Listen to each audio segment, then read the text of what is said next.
Falola on the Morning Express on Mainland 98.3 FM from 5 a.m. to 11 a.m. as we invoke the thought-provoking discussion, tackle the tough questions, challenge assumption, and give a voice to the unheard. This is the Morning Express on Mainland 98.3 FM. Welcome on board the Morning Express. Good morning.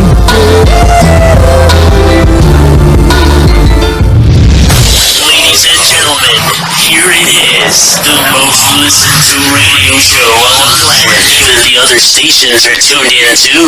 Welcome to the Morning Express on Mainland 98.3 FM.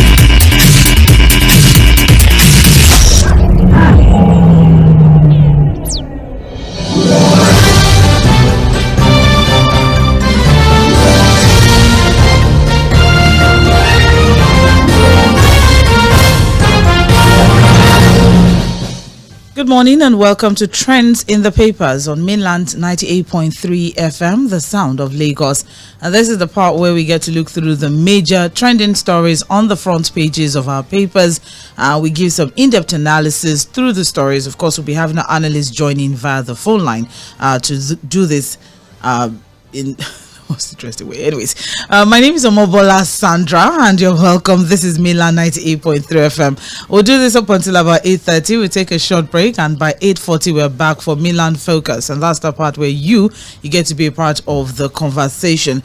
It's a beautiful Friday, the 27th of September 2024, the very last Friday in the month of September, and well, we're going into the last quarter of the year. I don't know if you have plans or you have things that you had, drafted out for the year or before the end of the year. You still have about 3 months to go and you still have a lot that you can still achieve. I know that, the economy, the state of the economy or the state of the nation may be looking, like you may or it may be otherwise. But I think with adequate planning and, with prioritization of things, ensure you do your scale of preference, check what's urgent, what's important, and what should be done now, what should be done later, and all of that.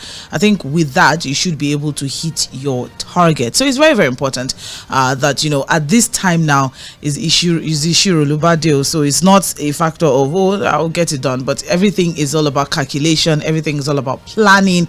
And I'm sure that with that, you should be able to get things sorted, because things are getting really, really difficult for a lot of people, from fuel to electricity tariff to transportation, cost of transportation, cost of living, food prices. Everything is, ridiculously as an all-time high at this time. So planning is very, very, very important. There's a saying that he who fails to plan plans to fail, and we do not want anyone to fail. We do not want you to find yourself in a tight corner. And as Fuad would always say, take care of yourself. Take care of yourself, take care of your family, look out for each other, look out for your neighbor.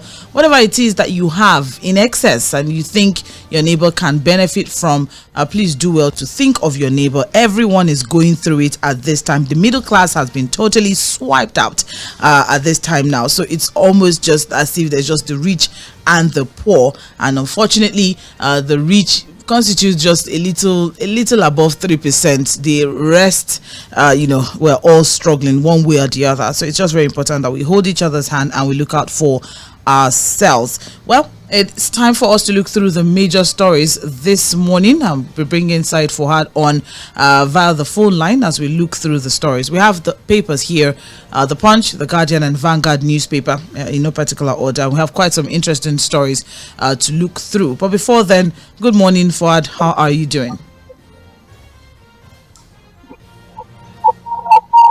Good morning.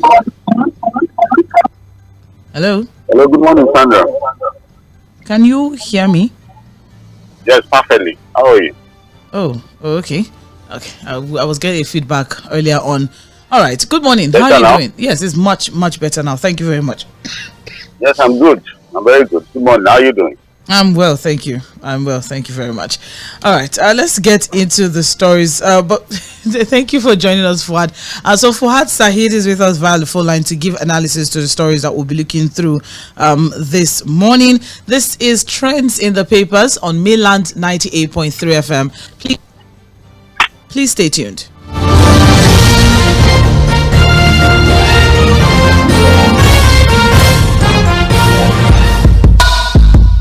Knowledge is power. Information is key. And that is why we aim to unlock the doors of opinion, unveiling the stories that need to be told. Join Omobola Sandra and Sage Babalola on the Morning Express on Mainland 98.3 FM from 5 a.m. to 11 a.m. as we invoke the thought-provoking discussion, tackle the tough questions, challenge assumption, and give a voice to the unheard. This is the Morning Express on Mainland 98.3 FM. Welcome on board the Morning Express.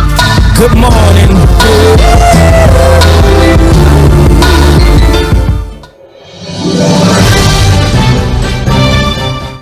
All right, you're welcome. It is still Milan 98.3 FM. Trends in the papers is what you're tuned to. We'll be looking through, giving analysis to the major stories on the front pages of our papers this morning. The major headline on the front page of The Punch, 70,000 naira minimum wage. Federal government begins payment.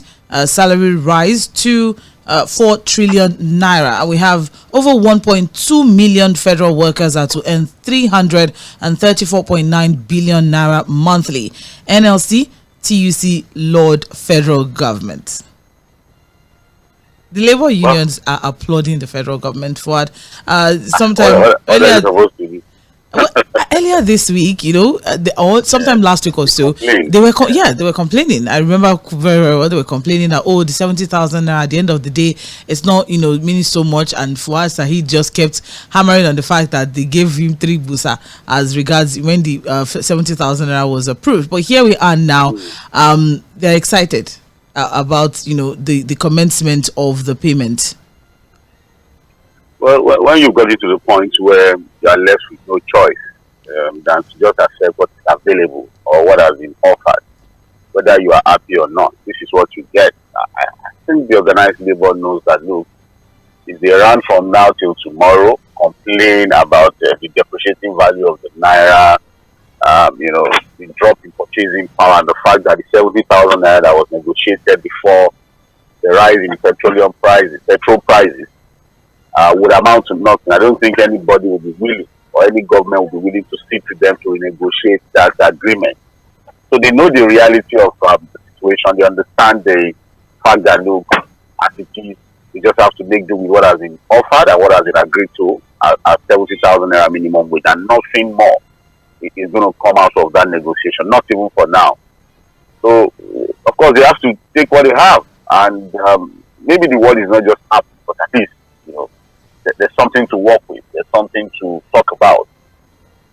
If you understand what I'm saying. So, because if they are complaining, then what happens to ordinary Nigerians who are not the civil service, who don't have any addition to their salaries in any way, and are also faced with the same challenge that Nigerian workers are faced with at this time?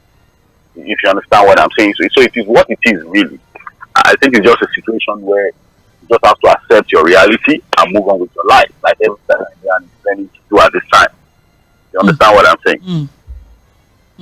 Thank you very much. Well, let's see what the report has for us. Let's see what the paper, the Punch reports. 7 months after it began negotiations that ended with 70,000 naira as the new minimum wage, the federal government has on Thursday began payment of the new salary and its consequential adjustments to public servants across all levels of the federal civil service. So what that means is that 70,000 naira is the base is the minimum wage, and then consequential adjustment means that the ones who are above the minimum wage, cadre, of course, there will be adjustments on their own salaries as well. That's what that means. So this means that over 1.2 million civil servants on payroll of the federal government will be paid the newly approved minimum wage in September. And the amount has been calculated per annum. A breakdown has shown that level 1 officers will now earn 930,000 naira per annum. Level 2 will earn 934,160 naira, and the salary figure for level 3 937, level 4 950, and of course it goes on and on and on. Similarly, level 8 will now earn about over 1.4 million Level 9, 1.6. It just, goes on and on. Now, of course, level 17, which is about, almost the highest, which is reserved for permanent secretaries and is also the highest office in the civil service, will now earn 6.9 million. And, per annum. Yes, per annum, 6.9 million per annum. So, it was further observed that under every level, an amount was allocated for civil servants as salary, subject to change every year before their next promotion to the next level. It's just it's a lot of bureaucracy actually. Yes, going on here, and according to the news is 70,000 minimum wage now. Because of the consequential adjustments on other levels. Yes, that's it. All right. So congratulations to the civil servant, the federal workers. We'll be waiting to see when the states will start paying. Up till now, there has not been complete resolution as to what the states want to pay. There are still some states who have not resolved their issues with the labor in their states on what they are going to pay as minimum wage as we speak. There are still some states. So while the federal government has started saying, it's sad that there are still states who have not concluded with organized labor as to what they want to pay as minimum wage in their different states, which is really, really very sad. The federal government has started now, so what happened to those states? Only a few states have, a number of states have concluded on their negotiations with labor, but there are still some states that have not been able to reach a conclusion with labor. So when will those ones do that? A very valid question, Said Fuad, because just as you have correctly highlighted, this is for federal workers. What about the state workers? And then, if we'll be hearing anything from the private sector as well. But then, reacting to the commencement of the new payment, organized labor, which comprises of the NLC, TUC, has called on organizations and others to follow suit by starting payment of the new wage. Benson Okpa, spokesperson of the NLC, Tommy Etim, deputy president of TUC, made these statements in separate interviews. Commenting on the matter, NLC's Okpa, when asked if the development is a good move, he said, "Yes, I think so. We ask other entities to emulate this example." And then you have TUC's Etim saying, "Federal government's Committee on Consequential Adjustment already released a template. So no one has any moral ground to delay the payment of minimum wage. We now advise that all other parties follow suit and commence the payment of the new minimum wage." Another civil servant said the increase was insufficient given the economic hardship caused by the government policies. The person is a grade level 12 officer, said, and I quote, "This salary increase I'm seeing is too small compared to what we have faced in the last 1 year and the current economic hardship in the country. I think we have been deceived. Is this what we waited months for?" Meanwhile, pensioners in the Southwest have insisted on its stand that organized labor should renegotiate the new minimum wage and renew its demand for a 250,000 naira monthly salary in light of the current economic realities. I don't know about that. What do you think? The General Secretary, Nigerian Union of Pensioners, Ekiti State, Aziz Agbaje, said that the collective decision of pensioners in the Southwest has not changed. Said that no decision has been taken. Therefore, fuel increase and all of that, all of the changes that has happened since the agreed 70,000 naira minimum wage. So some change should be done. What do you think of the call of the pensioners? Southwest. It's an unrealistic call. It's just an unrealistic call. Ideal call. Not a bad call if you're going to be looking at the situation of things and how badly the value of naira has depreciated and of course purchasing powers of the people. So it's not a bad call, but it's an unrealistic call. If you understand what I'm saying, because I'm sure there's no table anywhere that will be open again for that kind of renegotiation. It's not going to happen. And I'm sure the organized labor leaders are not even going to try. They're not going to make any attempt. The one who now begin to talk about negotiating what they have. They knew what they saw. They knew what they had to go through, the pressure, the intimidation, the harassment. They had gone through to even achieve at this 70,000 naira minimum wage.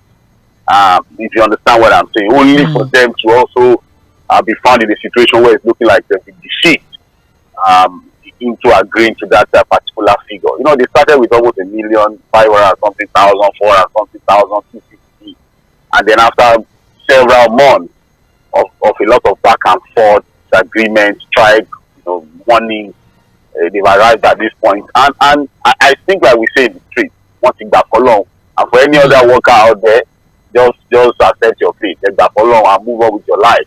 Find a way to take care of yourself. Work within a very tight budget. Reduce all wasteful spending.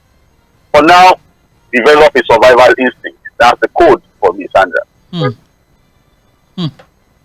Develop a survival instinct. Well, we wish everyone, plus workers, plus everyone that is not a worker, employers of labor, because even employers of labor as well, one way or the other, they wish that they could also get some sort of increase on their profits at this time as well. But exactly, so we wish everybody that is going through it. Survival, you survive. Find a way to survive the period. That's just it. Thank you very much. Exactly. The story is on page 2.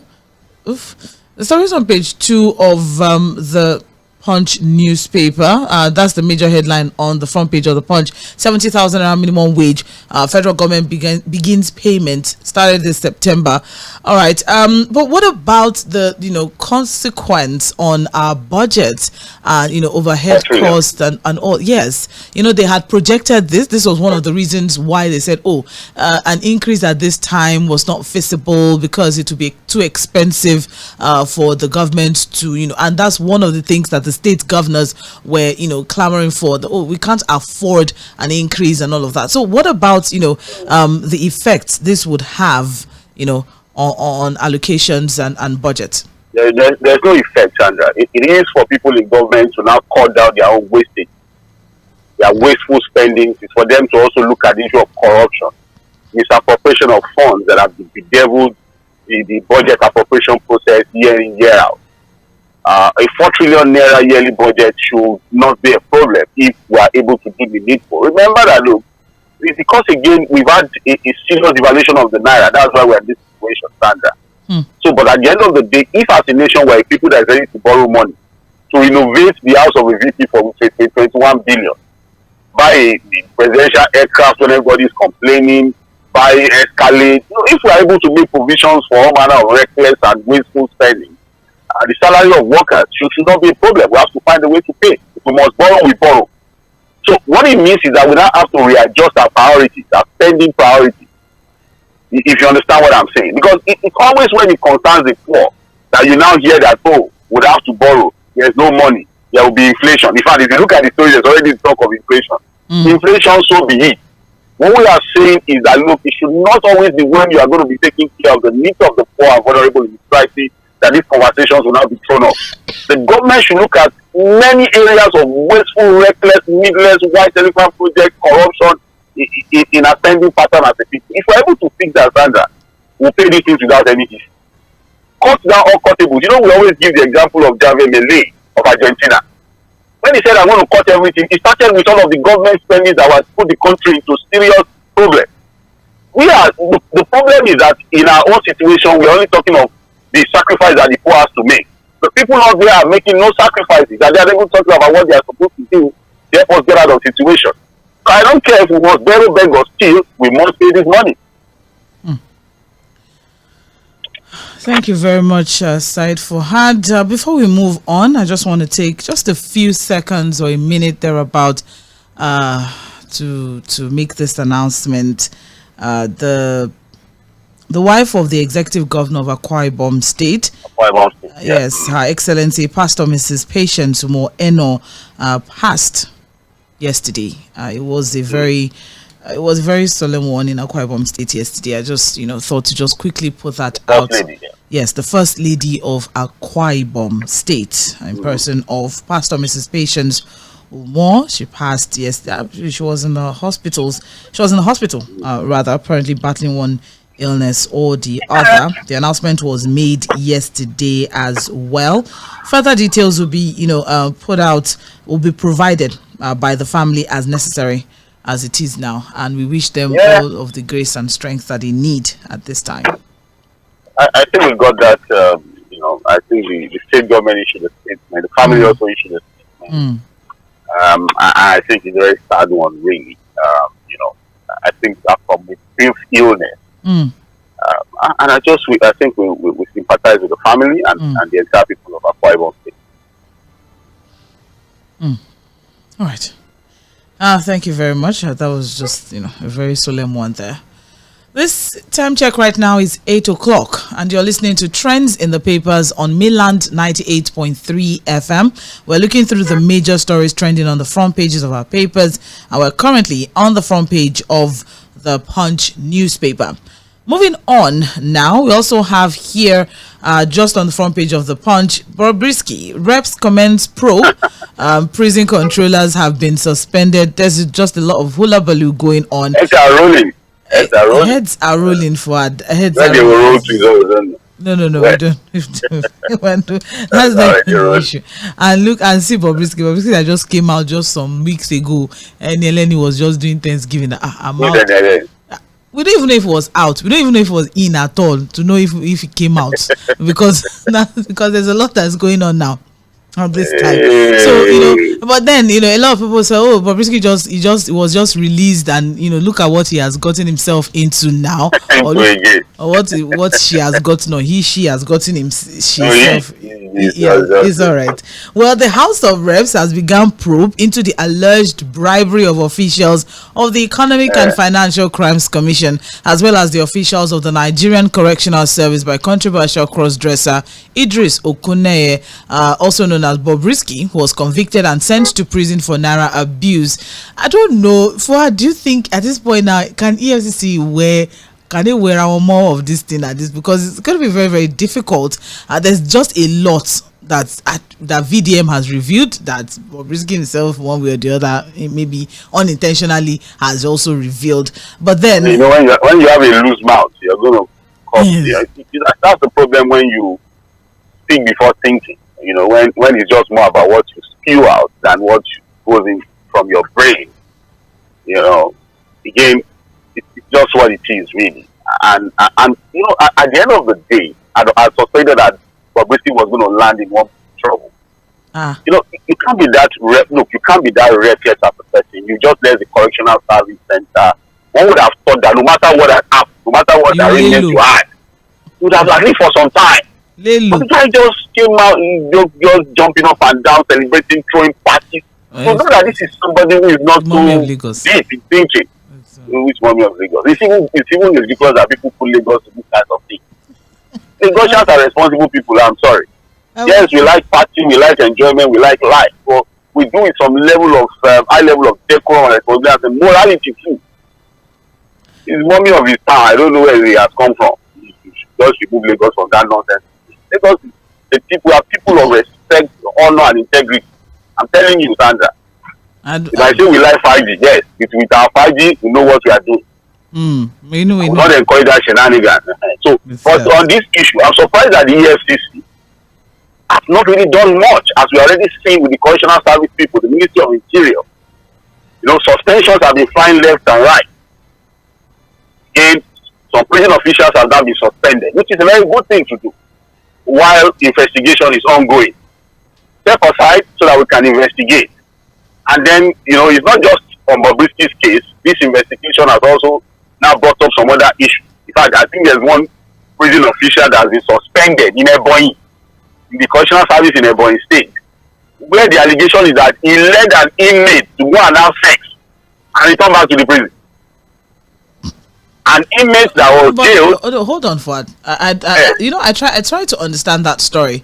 Don't they have conjugal visits in prisons in Nigeria? Are there no conjugal visits? I don't know. Unless we talk to the prison official. But the allegation here is that he led the man out somewhere to go and have sex. And this is somebody that was convicted for raping someone. So again, allegations. So and then the other one was that he collected more. But again, for people who have done quite a number of investigation on our correctional facilities, what you call the prison, a lot actually happens, Sandra. Let's be serious here. There's a lot that goes on, the preferential treatment that people get, the VIPs, the fact that look, the more money you are able to spend, the better treatment, there are a lot of allegations really. Now people are coming up with all manner of scenarios of the manner of unimaginable things that actually goes on behind prison walls. there are some people that even say that people who don't even sleep there at all weekend. They go and come back. I'm telling you, no manner of allegations are flying around now.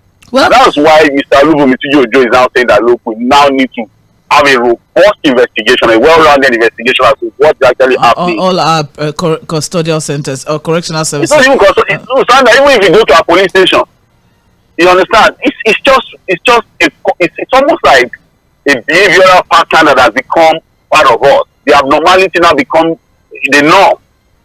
You understand? And all of that is also tied to the fact that corruption is widespread. Anything goes. Any outness in our system, anything can happen. So far you have money. You understand what I'm saying? So while we are already seeing some serious action, Sandra, from the Ministry of Interior, the prison service, and what have you, the EFCC is inviting the Bobrisky and BDM. Whereas one had expected that they would have also done the same thing. Those guys who are in charge of Bobrisky's case by now should have been suspended. Yeah, but I mean, that's why two deputy controllers, Fuad, have been suspended. The deputy controllers are in charge of Kirikiri. Yes, in charge of Kirikiri here in Lagos. They've been suspended already, especially as regards this Bobrisky case. So, I mean, so far, Sha, let's just leave it at that, because their names are even mentioned. Their names are all over the place. The names of those that have been suspended. The deputy controller of corrections in charge of medium security Kirikiri, and also deputy controller in MSCC Kirikiri. Their names are here, and also okay, carry on. Let me just leave this. Let's read out. But you know, we are yet to see the FCC take any tangible stand, any big stand on this issue. They not go there the big stick at all. Yes, the EFCC. Why they are still battling with Yaya Bello's, you know. EFCC that Yaya Bello entered the office, they not carry. But you know the sad part of this sad that the EFCC is supposed to be an elite, corruption fighting institution. You know, if with all due respect to the police, people maybe would not have been too surprised if we are talking about maybe a policeman give this collected money and all of that, because again, it's been long years of a battle to but the EFCC. Look at that, Fuad. You see, that you collected 15 million to drop a charge, a money laundering charge. Prison people committed an offense and stray bullet just hit police people where they are. Anyways, I'm just saying that. Of course. No, but the EFCC now, we've not heard anything from the EFCC, because what we have now is at this time now, trying to educate some people. Part of the allegation is that EFCC has. Yes, exactly. And it was said that look, they discovered some money laundering issues around here. We're going to be giving a community service sentence or maybe a fine or something. But he was jailed for 6 months. And while he was on his way to the jail again, he said in particular Godfather called him, but this you that look, I will talk to one big person in Abuja who will now organize an apartment. But you know what, Sandra? I'm not trying to make excuses for all of these officials that have been indicted one way or the other, mentioned. But what of if Bobrisky was just again running his mouth? Thank you. I was going to get there. It's possible. What if he was just bragging? What if he was just trying to? All these our so-called British, the way they brag about what does not if he was chasing clouds? What if? What if? About integrity with the EFCC officials that were said for some of the things we know about some of that they do not really have. No, because he's a content creator. Maybe he's creating content. But this is a ridiculous content. A very ridiculous one that there's a lot as regards that particular story, and it's just as Father mentioned, a lot of revelations as well. A lot of people have been indicted, and some big names. Whoever this Godfather is, I'm also interested. But I want to read the Godfather. I bet my next year January salary that will probably not find out. But I hope I did not hear that. Don't commit suicide. Go and see let's suicide or something, and say no more. That's very. The guy is more than better. He's from the mosque to the shrine and to the church. He's everywhere. So The guy is doing everything. Anything I can do. But imagine Portable advising Bobrisky. If you see Portable in a Jewish temple, don't be surprised. He's just everywhere. I will not be surprised. There's nothing that will surprise me from Portable at this time now. But that's just a lot that's going on in this country at this time now. We are trying to resolve one issue. Content creators and entertainers are entertaining us as well. But then we are still hoping that one way or the other, EFCC would also come in and make a statement or say something. Do the right thing, really. We need to get exactly. The root of this. The Southwest Development Commission has been okayed by the Senate, but then Aᴊɪʲ is demanding restructuring. That's another headline on the. And at the end of the day, all development commissions without development, what we have been getting. For those regions that have had a development commission, director, you have this, and at the end of the day, development commissions without development. I think it was reported in the Guardian. It was the Guardian. Yes, it was the Guardian. So I'm not excited. I'm not impressed by any Southwest Development Commission. Not if it is the same structure and attitude we are going to put into it. All right. Thank you very much. Stories on page 55 of the Punch newspaper. What's your thoughts on that? They are to die by hanging. Many people were killed. It was a terrible when that robbery happened. It was a terrible thing. Okay. But again, with what they did, I'm sure with enough evidence, the judge thought that look, you guys die by hanging. The question is the reluctance of our governors to sign off death sentences. So again, I think the only one we saw recent time was in Edo State under Oshiomhole as governor. So and people have said that look, if our governors are not willing to sign off on these sentences when it comes to death sentence, can we expunge it from our law? So we just like imprisonment. So now 5 of them, But again, if they want, I'm sure they can still appeal. I think this is a judgment at the High Court level. Yeah. But again, we knew what happened with your robbery. It became political, if you remember too. Yes. It happened political sometime in 2018. About 32 people or thereabouts lost their lives during that particular. It was a very bloody one actually. And it was 6 people that were actually suspected of it. 5 have been convicted. The 6th person died while in custody, and he was a retired police officer who was one of the suspects. He died while in custody. But whether or not, just as Fuad had said, whether or not this would be sided up, because we have a lot of death row inmates in our correctional services centers at this time now. So whether or not it will be signed off on, would know as time goes on. The stories on pages 4 and 5 of the Punch newspaper. Kwara hails death sentence for 5 of our bank robbers. Happened in 2018 with the loss of 32 lives. 5 different banks were robbed at that time. Well, moving on now, still on the front page of the Punch, we also have here Oshiomhole congratulates Okpebholo, wants Obaseki to be probed by international financiers.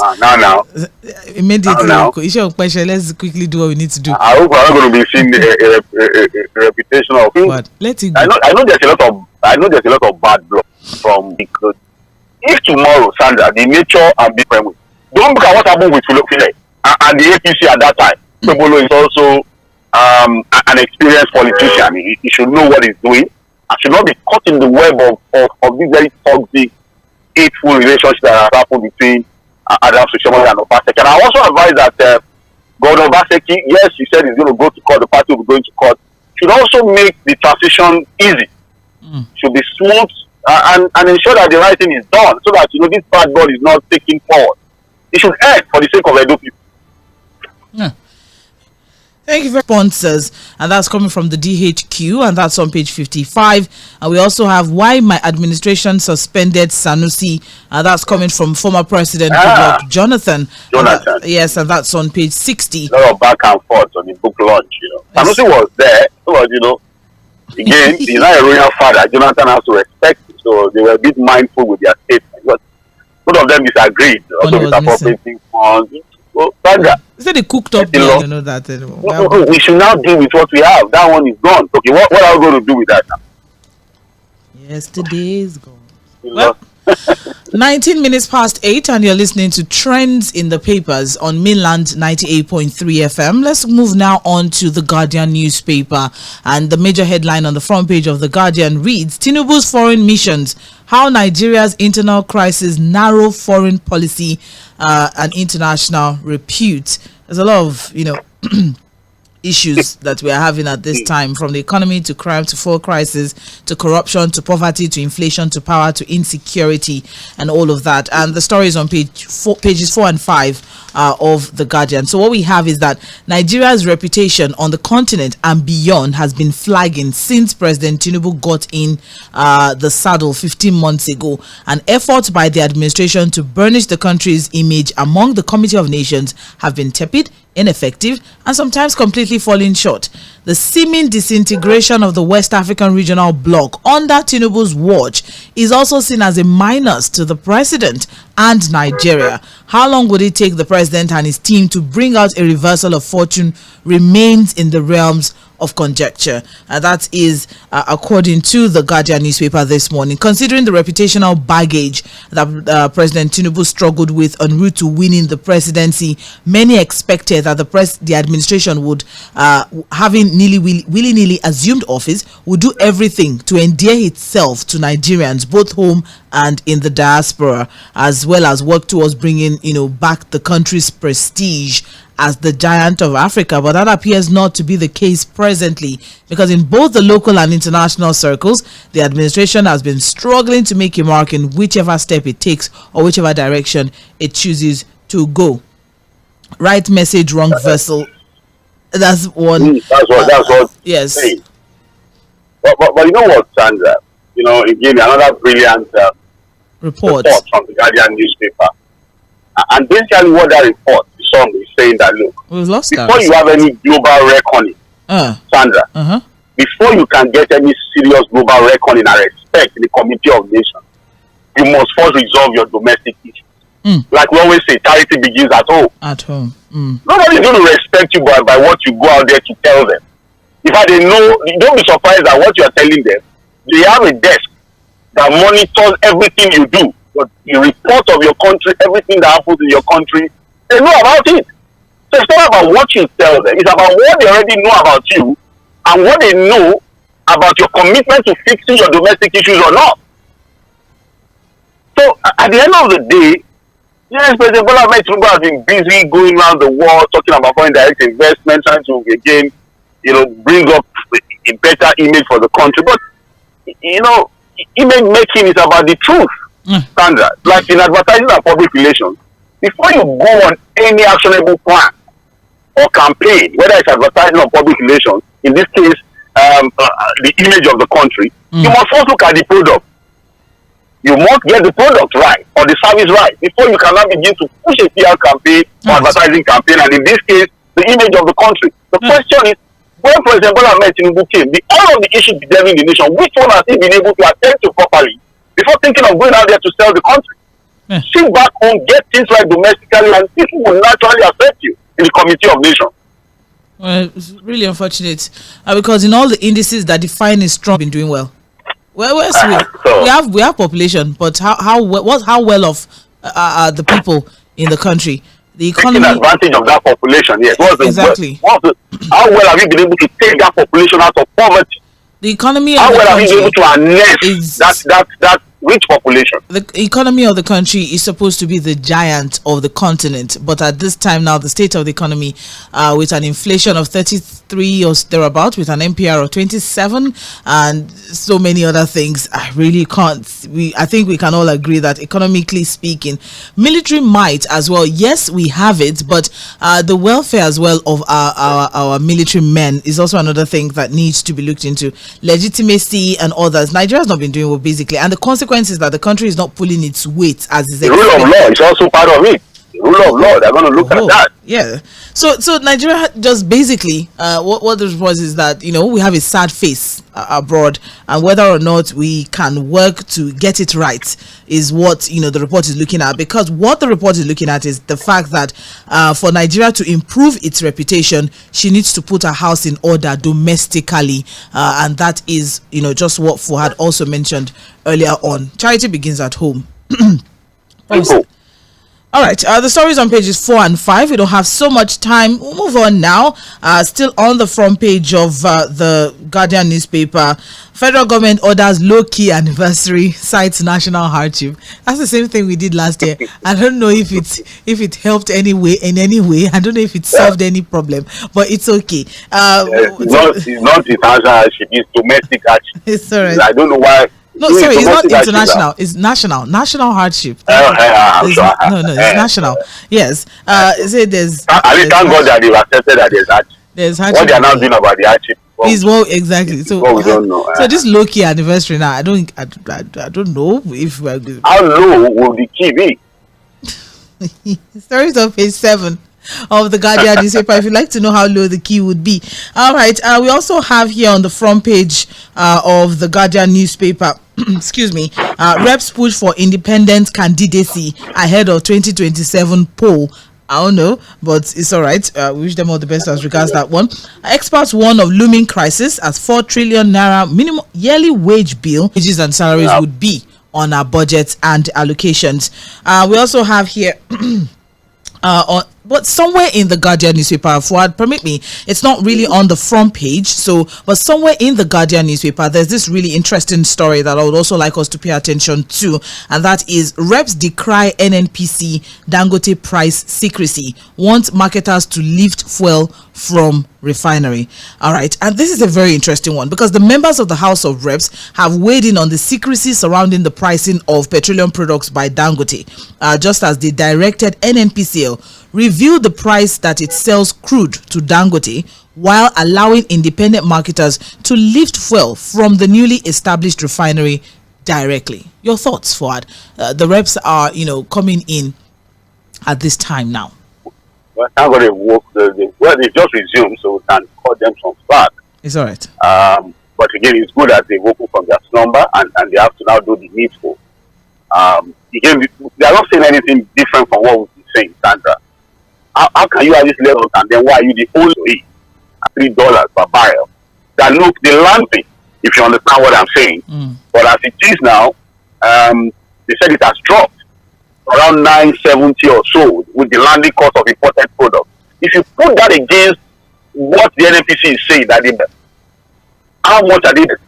We'll dig into the whole sector with the Guardian newspaper. I've always said that, vested interest. That vested interest. It's not small vested interest. Maybe one day, Lɪਧᴇ, Lɪਧᴇ told us that he would tell us something one day. Maybe to avert looming crisis, Tağ refinery. We'll get back to you in October. Of the story, Femi Falana SAN, working with the Freedom of Information Act, had written to the contractor handling the Port Harcourt refinery for the NNPCL. He wrote to the contractor that let us know what is happening. When are you going to deliver on the contract? And you know what they told him, Sandra?